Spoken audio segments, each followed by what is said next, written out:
Thank you very much, Mr. President. Ladies and gentlemen, good evening. Assalamu alaikum. Lovely to see you all here tonight. We are having a very entertaining night, are we not, with some very interesting things being said from the other side of the house tonight. Let me begin by saying, as a Muslim, as a representative of Islam, I would consider myself an ambassador for Islam, a believer in Islam, a follower of Islam and its Prophet. So, in that capacity, let me begin by apologizing to Anne-Marie for the Bali bombings. I apologize for the role of my religion and me and my people, for the killing of Theo van Gogh, for 7/7. Yes, that was all of us. That was Islam, that was Muslims, that was the Quran. I mean, astonishing claims to make in the very first speech tonight, on a day like today, where the Conservative Prime Minister of the United Kingdom is having to come out and point out that these kind of views are anathema. And I believe you're trying to stand for the Labour Party to become an MP in Brighton. If you do, and you make these comments, I'm guessing you'll have the whip withdrawn from you, but then again, UKIP's on the rise, they'll take you, the BNP, they might have something to say about your views. This is what Mehdi Hassan always does. By the way, just on a factual point, since we heard a lot about the second speaker, about how backward we Muslims all are, on a factual point, you said that Islam was born in Saudi Arabia. Islam was born in 610 AD. Saudi Arabia was born in 1932 AD. So you were only 1,322 years off. Not bad? Not bad start there. Talking of maths, by the way, a man named Al-Khawarizmi was one of the greatest mathematicians of all time, a Muslim, worked in the golden age of Islam. He's the guy who came up with not just algebra, but algorithms. Without algorithms, you wouldn't have laptops. Without laptops, Daniel Johnson tonight wouldn't have been able to print out his speech in which he came to berate us Muslims for holding back the advance and intellectual achievements of the West, which all happened without any contribution from anyone else other than the Judeo-Christian people of Europe. In fact, Daniel David Levering, the author of the Pulitzer Prize-winning historian and author of The Golden Crucible, points out that there would be no Renaissance, there would be no Reformation in Europe without the role played by Ibn Sina and Ibn Rushd and some of the great Muslim theologians, philosophers, scientists in bringing Greek texts to Europe. As for this being our university, I will leave that to the imagination as to who is our and who is there. I studied here too. An astonishing set of speeches so far making this case tonight. A mixture of just cherry-picked quotes, facts and figures, self-serving, selective, a farrago of distortions, misrepresentations, misinterpretations, misquotations. Daniel talked about my article in the New Statesman, which got me a lot of flack, where I talked about the anti-Semitism that is prevalent in some parts of the Muslim community, which indeed it is. Of course, I didn't say in that piece that it was caused by the religion of Islam. In fact, modern anti-Semitism in the Middle East was imported from, finish the sentence, Judeo-Christian Europe, where I believe some certainly bad things happened to the Jewish people. In fact, Tom Friedman, Jewish-American columnist in the New York Times, told me in this very chamber last week that he believed, had Muslims been running Europe in the 1940s, 6 million extra Jews would still be alive today. So I'm not going to take lessons in anti-Semitism from someone who's here to defend the Judeo-Christian values of a continent that murdered 6 million Jews. Moving swiftly on. Yes. Absolutely. Well, I'm about to make that point. No, I'm about to make that point. You're right. I agree with you. I agree with you 110%. That is my point. I don't think Europe is evil or bad. I'm a very proud European. I don't want to judge Europe on that basis, but if we're going to play this gutter game where we pull out the Bali bombing and we pull out examples of anti-Semitism in the Islamic community, then of course I'm going to come back and say, well, hold on. I mean, look, let's be very clear. Daniel here was a last-minute replacement for Douglas Murray, who had to pull out. And Douglas and I have a well-documented differences, but to be fair to Douglas, as to be fair to Anne-Marie and to Peter, atheists. Atheists see all religions as evil, violent, threatening. What the problem I have with Daniel's speech is that Daniel comes here to mount this robust defense of Christianity, forgetting that his fellow Christians, people who said they were acting in the name of Jesus, gave us the Crusades, the Spanish Inquisition, the anti-Jewish pogroms, European colonialism in Africa and Asia, the Lord's Resistance Army in Uganda, not to mention countless arson and bomb attacks on abortion clinics in the United States of America to this very day. I would like a little bit of humility from Daniel first before he begins lecturing other communities and other faiths on violence, terror and intolerance. But, no thank you. Some water. But I would say this, to address the gentleman's very valid point here, I'm not going to play that game.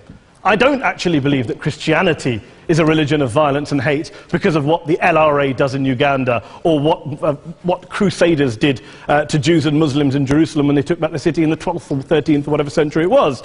I believe that Christianity, like Islam, like pretty much every mainstream religion, is based on love and compassion and faith. I do follow a religion in which 113 out of the 114 chapters of the Quran begins by introducing the God of Islam as a God of mercy and compassion. I would not have it any other way. I don't follow a religion which introduces my God to me as a God of war, as some kind of Greek God of wrath, as a God of hate and injustice. Not at all. As Adam pointed out, you go through the Quran and you see the mercy and the love and the justice. And yes, you have verses that refer to warfare and violence. Of course it does. This is not a motion about pacifism. I'm not here to argue that Islam is a pacifistic faith. It is not. Islam allows military action, violence in certain limited contexts. And yes, a minority of Muslims do take it out of that context. But is it religious? Well, we talked about Woolwich. Daniel and Anne-Marie have suggested that it's definitely religion that's behind all of this. Well, actually, what I find so amusing tonight is we're having a debate about Islam. And the opposition tonight have come forward. We have a graduate in law, a graduate in modern history, a graduate in chemistry. And, you know, I admire all of their intellects and their abilities, but we don't have anyone who's actually an expert on Islam, a scholar of Islam, a historian of Islam, a speaker of Arabic, even a terrorism expert or a security expert or a pollster, let alone to talk about what Muslims believe or think. Instead, we have people coming here, putting forward these views, putting forward these sweeping opinions. Listen to Professor Robert Pape of the University of Chicago, one of America's leading terrorism experts, who, unlike our esteemed opposition tonight, studied every single case of suicide terrorism between 1980 and 2005, 315 cases in total. And he concluded, and I quote, "There is little connection between suicide terrorism and Islamic fundamentalism or any of the world's religions. Rather, what nearly all suicide terrorist attacks have in common is a specific secular and strategic goal to compel modern democracies to withdraw military forces from territory that the terrorists consider to be their homeland." And the irony is, when we talk about terrorism, the irony is that the opposition and the Muslim terrorists, the Al-Qaeda types, actually have one thing in common. Because they both believe that Islam is a warlike, violent religion. They both agree on that. They have everything in common. Osama bin Laden would be nodding along to everything he's heard tonight from the opposition side. He agrees with them. The problem is that mainstream Muslims don't. The majority of Muslims around the world don't.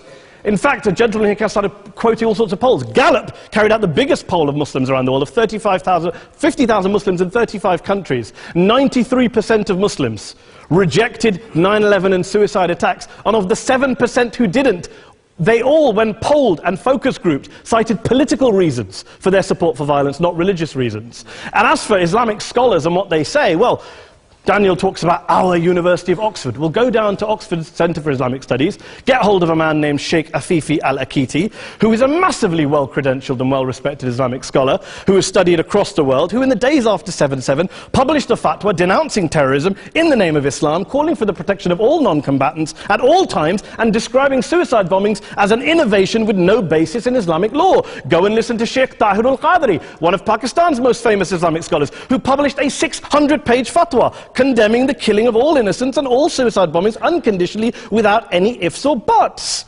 There's nothing new here. This is mainstream Islam, mainstream scholarship, which has said this for years. You don't go out and kill people willy-nilly in the high street or anywhere else, on a bus or a mall, based on verses of the Quran that you cherry-pick without any context, any understanding, any interpretation, or any commentary. Point of information. Please.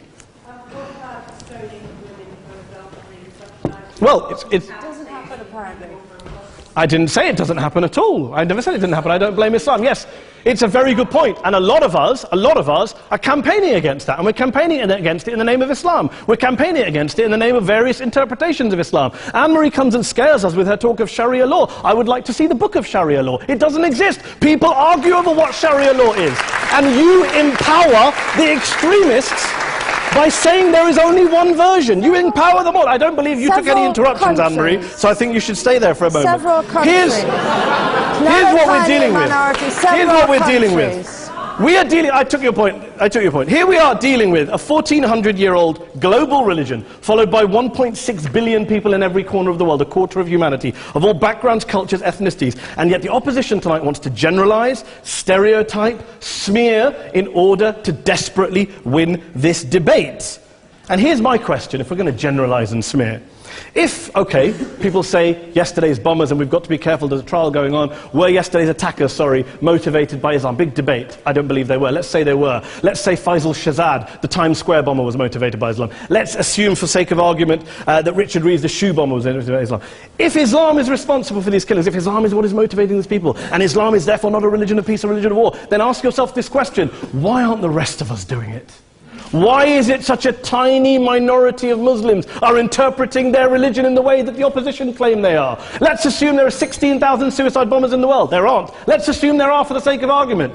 That's 0.001% of the Muslim population globally. What about the other 99.99% of Muslims who the opposition tonight either ignore or smear? The reality is that the rest of us aren't blowing ourselves up tonight. The reality is that the opposition came here tonight not worried about the fact that me and Adam might pull open our jackets and blow ourselves up tonight because we're followers of a warlike warrior religion which wants to take over Europe and Daniel's university. The issue is this. The issue is this. Unless the opposition can tell us tonight, and Peter Atkins is here, one of our great atheist intellectuals, can tell us tonight, can answer this question tonight: why don't the vast majority of Muslims around the world behave as violently and aggressively as a tiny minority of politically motivated extremists? Then they might as well give up and stop pretending they have anything relevant to say about Islam or Muslims as a whole. Ladies and gentlemen, let me just say this to you. Think about what the opposite of this motion is. If you vote no tonight, think about what you're saying the opposite of this motion is. That Islam isn't a religion of peace, it's a religion of war, of violence, of terror, of aggression. That the people who follow Islam, me, my wife, my retired parents, my 6-year-old child, that 1.8 million of your fellow British residents and citizens, that 1.6 billion people across the world, your fellow human beings, are all followers, promoters, believers in a religion of violence. Do you really think that? Do you really believe that to be the case? They say that in the Oxford Union, the most famous debate was in 1933, when Adolf Hitler looked out for the result of the King and Country motion, where they voted against fighting for king and country, and Hitler was listening out for the result. Well, tonight, 80 years on, there are two groups of people around the world who I would argue are waiting for the result of tonight's vote. There are the millions of peaceful, non-violent, law-abiding Muslims both in the UK, Europe, Asia, Africa and beyond, who see Islam as the source of their identity, as a source of spiritual fulfillment, of hope, of solace. And there are the phobes, the haters, the bigots out there who want to push the clash of civilizations, who want to divide all of us into them and us and ours and their.